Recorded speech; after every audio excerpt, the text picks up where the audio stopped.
Khuzdar press club के सदर मौलाना मोहम्मद सिद्दीक मेंगल पर कातिलाना हमला आज़ादी सहाफ़त पर हमला है जिसकी जितनी मजम्मत की जाए कम है। खुजदार प्रेस क्लब के सहाफ़ियों ने सदर प्रेस क्लब पर हमला आवरों की ताहाल अदम गिरफ्तारी पर तशवीश का इजहार करते हुए प्रेस क्लब के सामने एहतजाजी मुजाहरा किया। यहाँ ये मैं बताता चलूँ कि 2 माह के दौरान ये दूसरा हमला है कि जो पहले इससे कबल खुजदार प्रेस क्लब के सीनियर मेंबर मोहम्मद खान सासोली पर कातिलाना हमला हुआ था और अब ये खुजदार प्रेस क्लब के सदर पर ये कातिलाना हमला हुआ।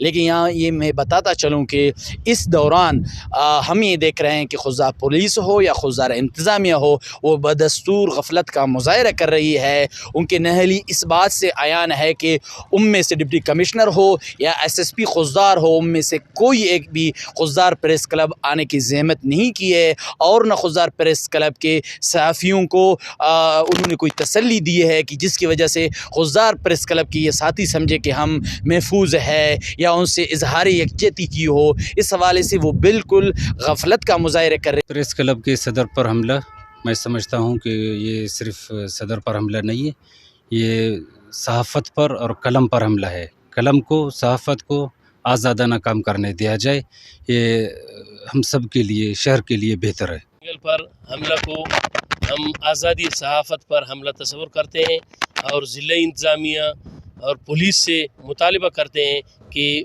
मुलज़िमान को फौरी तौर पर गिरफ़्तार करके खुजदार के सहाफ़ियों को तहफ़्फ़ुज़ फराहम किया जाए।